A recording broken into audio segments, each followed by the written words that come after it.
Kainin natin to.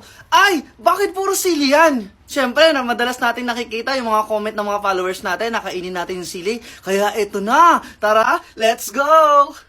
Itong bell pepper, ang laki na to. Pero siyempre, try natin. Kainin na natin.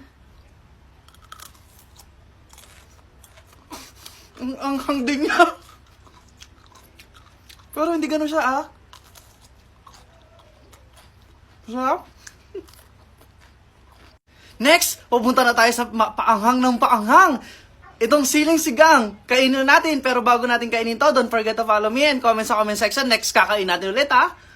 Kain nga, King.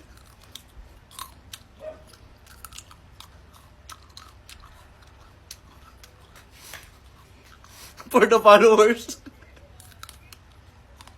Next, yung siling labuyo. La, mas maanghang to. Kaya natin to? Kainin na natin. Oh, guys, sobrang anghang.